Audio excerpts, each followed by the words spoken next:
warahmatullahi wabarakatuh.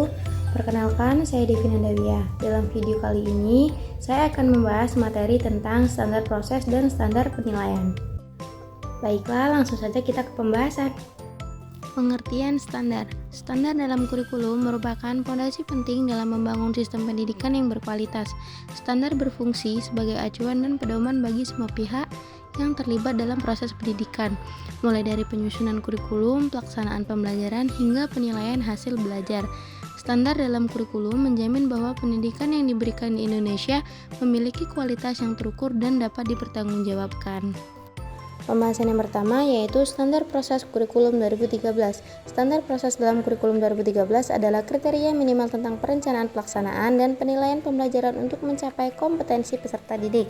Standar ini memastikan bahwa proses pembelajaran berlangsung secara efektif, interaktif, dan mendorong keterlibatan aktif siswa di dalam kegiatan belajar. Standar proses dalam kurikulum 13 mengacu pada prinsip pembelajaran yang mengembangkan aspek pengetahuan, keterampilan, dan sikap secara terpadu. Adapun prinsip dalam standar proses kurikulum 2013. Yang pertama yaitu berpusat pada peserta didik. Pembelajaran dirancang untuk mendorong partisipasi aktif siswa, bukan hanya menghafal tetapi juga memahami konsep secara mendalam.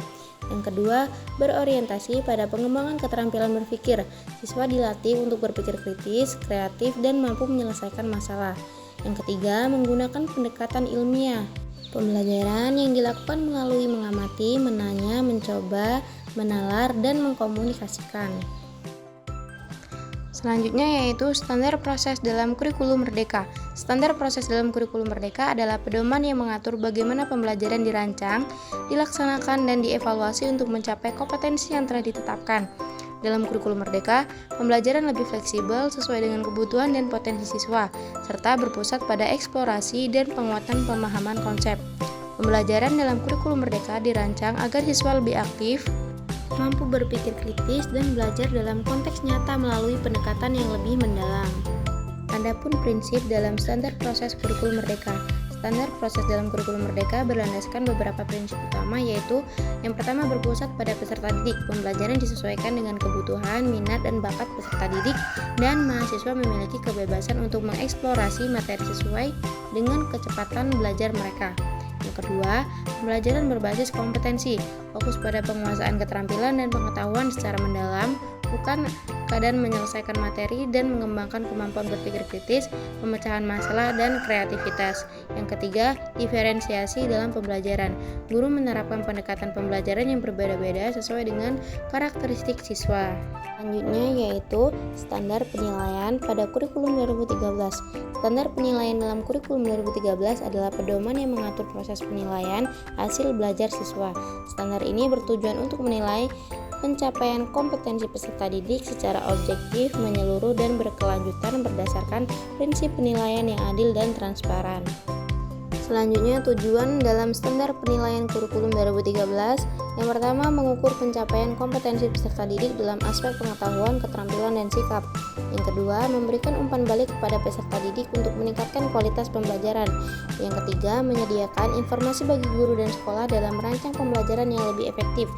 Dan yang terakhir yaitu menjamin akuntabilitas pendidikan dengan memberikan laporan hasil belajar yang transparan dan dapat dipertanggungjawabkan.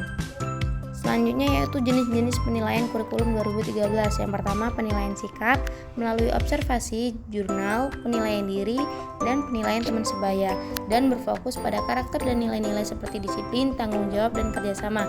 Yang kedua yaitu penilaian pengetahuan ataupun kognitif menggunakan tes tertulis, lisan, dan tugas seperti proyek atau makalah, dan mengukur pemahaman siswa terhadap materi pelajaran. Dan yang ketiga yaitu penilaian keterampilan yang dilakukan melalui unjuk kerja, proyek, portofolio, dan praktik langsung, dan menilai kemampuan siswa. Selanjutnya, standar penilaian kurikulum merdeka. Standar penilaian dalam kurikulum merdeka menekankan asesmen sebagai bagian dari pembelajaran itu sendiri, bukan hanya sekedar alat untuk mengukur hasil belajar. Penilaian dilakukan secara fleksibel, berkelanjutan, dan lebih menekankan pada pemahaman konsep serta keterampilan berpikir. Adapun tujuan standar penilaian kurikulum merdeka. Standar penilaian dalam kurikulum Merdeka bertujuan untuk memastikan bahwa proses penilaian dilakukan secara adil, holistik, dan berorientasi pada perkembangan peserta didik. Berikut adalah tujuan utama dari standar penilaian kurikulum Merdeka. Yang pertama, menilai kemajuan dan perkembangan siswa, mendorong pembelajaran yang lebih bermakna, dan meningkatkan kualitas pendidikan. Selanjutnya yaitu jenis-jenis standar penilaian kurikulum Merdeka.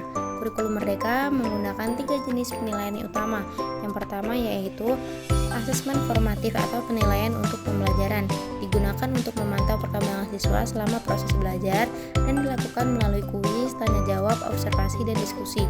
Yang kedua, asesmen sumatif ataupun penilaian terhadap hasil belajar, dilakukan setelah suatu topik atau proyek selesai, bisa berbentuk ujian tertulis, laporan proyek, ataupun presentasi. Yang terakhir yaitu asesmen diagnostik ataupun penilaian awal, dilakukan sebelum pembelajaran untuk mengetahui tingkat pemahaman awal siswa, membantu guru menyesuaikan strategi pembelajaran. Adapun kesimpulan dari materi yang saya bahas tadi yaitu kurikulum 2013 lebih terstruktur dengan pendekatan ilmiah dan penilaian berbasis kompetensi secara formal. Sementara itu, kurikulum Merdeka memberikan fleksibilitas lebih besar bagi guru dan siswa, menekankan pembelajaran yang lebih eksploratif serta penilaian lebih berorientasi pada perkembangan individu. Kedua kurikulum ini memiliki kelebihan masing-masing, namun kurikulum Merdeka diharapkan lebih adaptif terhadap kebutuhan zaman dan perkembangan